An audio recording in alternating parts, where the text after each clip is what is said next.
Welcome to the July 2020 block of the month.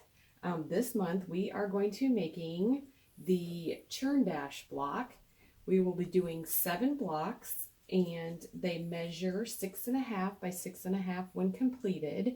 So this will make 1 row of our quilt. So to get started, I'm going to just use a condensed, instead of making 8, I'm just going to do 4 because I'm just going to be making 1 block. But I am going to be using the triangle paper for this. If you do not have the triangle paper, you can refer back to the March 2020 pinwheel block where I go through making the half square triangles. But this is the exact same way we did it with all the pinwheels. So when I work with the paper, I'm going to decrease my stitch length. I want tiny short stitches, and I'm just going to stitch on the dotted lines.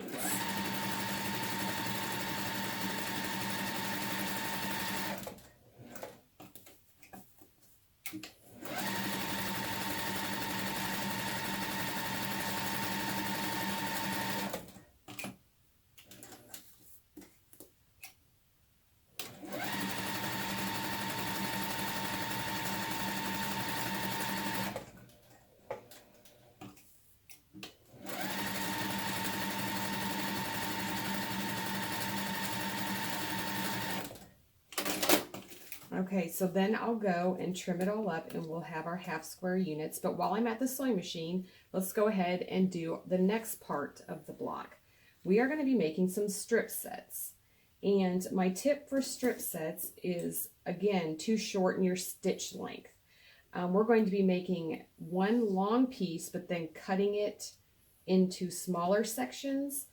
And if our stitch length was a little bit longer, every time we cut that, the little threads would kind of pop and then start maybe coming undone. And then you'll have a hole when you go to sew it together and join them. You could have a little hole where your stitches came undone. So if you make your stitches a little bit tighter together, then no matter where we slice it, they're just going to hold a little bit better.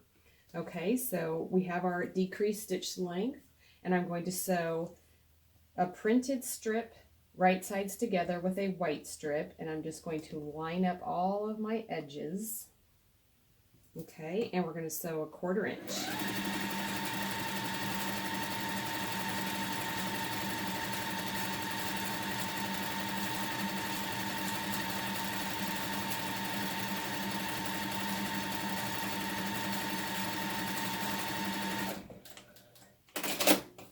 Okay, and so it should look like that. Now let's go do some pressing.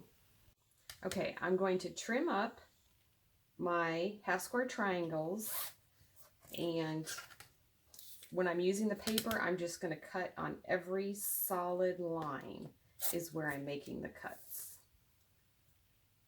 Okay,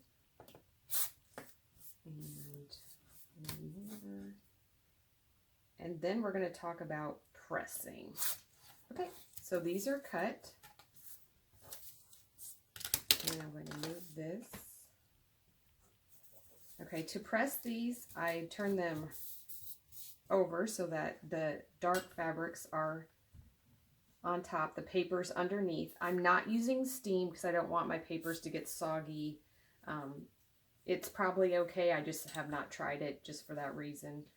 Okay, so I'm just doing a little fold back with my fingers and doing a press to kind of get it started. I don't want to have any little creases or wrinkles. I want it completely pulled back. And the last one here. Okay, and now my strip set, and what I'm going to do first is I kind of set my stitches and do a little press with it like that. I've got the printed side up, and now I'm going to separate the fabrics, and with my fingers I'm going to kind of push and roll that seam so that it's going to be totally flat, and then I'll come back and just run the iron right along that. Okay, and then I have this strip set. And now we need to trim that.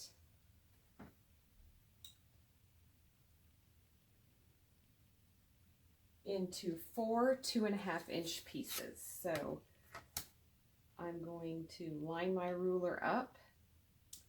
I am going to put one of the lines that is going horizontal right into that seam. So it's right on there, and then I know I'm going to have a straight block, and we're going to make our cuts. If I turn it this way, I've got my 1/2 inch. We're going to do that. So I'm lining up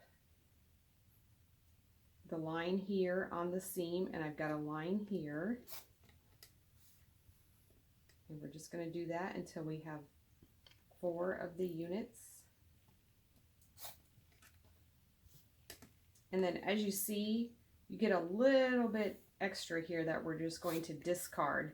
But in case one of your units, if your ruler slipped a little bit and you need to just square up again, you've got some room to do that. So we're going to take all of our papers off, and we're going to go ahead and assemble the block. Okay, now we have all of our units pressed and cut. I removed the paper from the back of the triangle, 1/2 square triangle units. What I've done is laid out all my pieces exactly how I want my block to go together and to finish I want it to look like what it's going to look like when it's in the quilt. So then I'm going to go ahead and I'm going to sew units together to make rows, and then I'm going to sew those rows together to complete the block. So I'm just going to do a little bit of that and then show you the completed block. So I'm just going to pick them up from top to bottom, line up all edges of the pieces, and then with a 1/4 inch seam,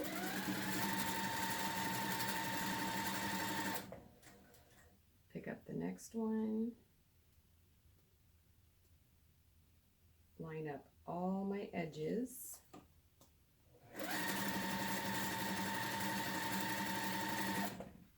and the last row.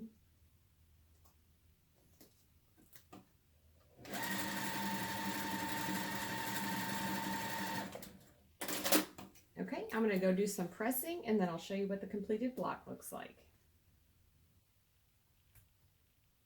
Okay, this is what the finished block looks like. It measures 6.5 by 6.5. And on the back, I'll show you a little bit on the pressing. When I joined my units together, the center row, I pressed out towards the blue, and on the outer rows, I pressed in towards the blue. So basically pressing towards this colored fabric in each of the blocks. And then when I sewed my rows together, then I was able to get nesting seams.